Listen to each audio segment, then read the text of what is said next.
السلام علیکم دوستو، آج کی کہانی کا نام ہے پرانا کنواں اور جادوئی پتھر۔ ایک دن کی بات ہے، ایک چھوٹے سے گاؤں میں ایک لڑکا رہتا تھا جس کا نام عدیل تھا۔ عدیل بہت شوقین مزاج اور تجسس سے بھرپور تھا۔ اس کے دن کھیتوں میں دوڑتے اور پرندوں کے پیچھے بھاگتے گزرتے تھے، لیکن ایک بات تھی جو عدیل کو ہمیشہ پریشان کرتی تھی۔ گاؤں کے ایک کنارے پر ایک پرانا ٹوٹا ہوا کنواں تھا جس کے بارے میں گاؤں والے کہتے تھے کہ وہاں کوئی جادو ہے اور جو بھی اس کے قریب جاتا ہے وہ کبھی واپس نہیں آتا۔ عدیل کو ان باتوں پر یقین نہیں تھا۔ وہ سوچتا تھا کہ یہ سب کہانیاں ہیں جو لوگوں نے خوف پیدا کرنے کے لیے بنائی ہیں۔ ایک دن اس نے فیصلہ کیا کہ وہ اس کنویں کی حقیقت جان کر رہے گا۔ وہ صبح سویرے اپنی چھوٹی سی ٹوکری میں پانی اور کچھ کھانے کا سامان لے کر چل پڑا۔ راستے میں اس کے دوست سلیم نے اسے روکا اور پوچھا کہ وہ کہاں جا رہا ہے۔ عدیل نے اسے سچ بتایا، لیکن سلیم نے اسے خبردار کیا کہ وہاں جانا خطرناک ہے۔ عدیل نے مسکرا کر کہا، اگر میں نہ گیا تو کون جائے گا؟ کنویں کے قریب پہنچ کر عدیل نے دیکھا کہ وہاں ایک عجیب سی خاموشی تھی۔ جیسے ہی وہ قریب گیا اسے محسوس ہوا کہ ہوا کا دباؤ بدل رہا ہے۔ اس نے کنویں کے اندر جھانک کر دیکھا تو اسے نیچے روشنی کی ہلکی سی جھلک دکھائی دی۔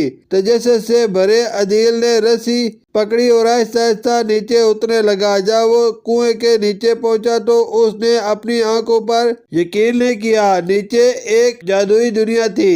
ہر طرف روشنیاں تھیں، درختوں پر رنگ برنگے پھول کھلے تھے اور ایک نہر بہہ رہی تھی جس کا پانی چمک رہا تھا۔ عدیل حیرت میں پڑ گیا کہ یہ جگہ زمین کے نیچے کیسے موجود ہے۔ چلتے چلتے اسے ایک بوڑھا شخص ملا جو ایک بڑے پتھر پر بیٹھا تھا۔ اس نے عدیل کو دیکھ کر مسکرا کر کہا، میں تمہارا انتظار کر رہا تھا۔ بہادر لڑکے۔ عدیل حیران ہوا اور پوچھا، آپ مجھے کیسے جانتے ہیں؟ بوڑھے نے جواب دیا، میں اس جادوئی دنیا کا نگہبان ہوں۔ تم نے اپنی ہمت اور تجسس سے یہ ثابت کر دیا ہے کہ تم یہاں آنے کے قابل ہو۔ بوڑھے نے عدیل کو بتایا کہ یہ دنیا ایک جادوئی پتھر کی طاقت سے چلتی ہے جو کنویں کے نیچے چھپا ہوا ہے، لیکن کئی سال پہلے ایک برے جادوگر نے اس پتھر پر قبضہ کرنے کی کوشش کی اور اس دنیا کو برباد کرنے کی دھمکی دی۔ بوڑھے نے پتھر کو ایک خفیہ جگہ پر چھپا دیا، لیکن اب اسے ایک بہادر انسان کی ضرورت تھی جو اسے دوبارہ اس جگہ پر رکھے جہاں سے یہ دنیا اپنی طاقت حاصل کرتی ہے۔ عدیل نے فوراً کہا، میں یہ کام کروں گا، مجھے بتائیں کہ مجھے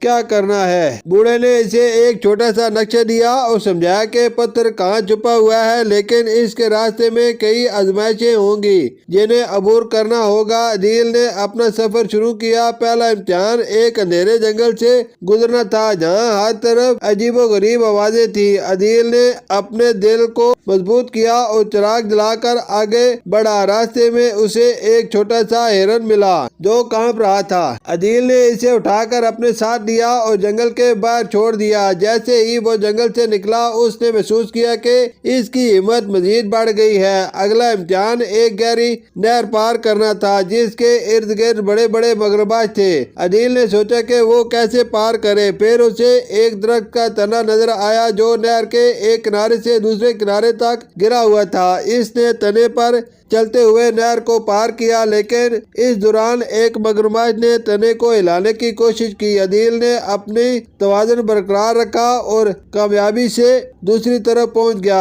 آخرکار عدیل اس غار تک پہنچا جہاں جادوئی پتھر چھپا ہوا تھا۔ غار کے دروازے پر ایک دو ہیکل سانپ تھا جو پتھر کی حفاظت کر رہا تھا۔ سانپ نے عدیل کو گرجدار آواز میں کہا، اگر تم پتھر چاہتے ہو تو مجھے اپنی عقل سے شکست دو۔ عدیل نے سوچا اور ایک ترکیب سوچی۔ اس نے اپنے بیگ سے ایک چمکتی ہوئی چیز نکالی اور سانپ کے سامنے ہلانے لگا۔ سانپ چمک کی طرف متوجہ ہوا اور عدیل نے موقع پا کر پتھر اٹھا لیا۔ جب عدیل پتھر لے کر واپس پہنچا تو بوڑھے نے خوش ہو کر کہا، تم نے اپنی ہمت، عقل اور نیکی سے یہ کارنامہ انجام دیا ہے۔ اب اس پتھر کو اس کی جگہ پر رکھ دو۔ عدیل نے پتھر کو ایک مخصوص مقام پر رکھا اور اچانک جادوئی دنیا دوبارہ طرح زندگی سے بھر گئی۔ درختوں نے اور زیادہ پھول دیے، نہر کا پانی اور زیادہ چمکنے لگا اور ہر طرف خوشی کا ماحول بن گیا۔ بوڑھے نے عدیل سے کہا، تم نے اس دنیا کو بچا لیا ہے، اب تم یہاں کے دوست ہو، جب بھی تمہیں مدد کی ضرورت ہوگی یہ دنیا تمہارے ساتھ ہوگی۔ عدیل نے شکریہ ادا کیا اور واپس گاؤں لوٹ آیا۔ گاؤں کے لوگوں نے عدیل کی بہادری کی کہانی سن کر اس کی تعریف کی اور اس دن سے عدیل صاحب کے لیے ایک مثال بن گیا کہ اگر دل میں ہمت اور نیک نیتی ہو تو دنیا کی کوئی بھی مشکل حل کی جا سکتی ہے۔ شکریہ۔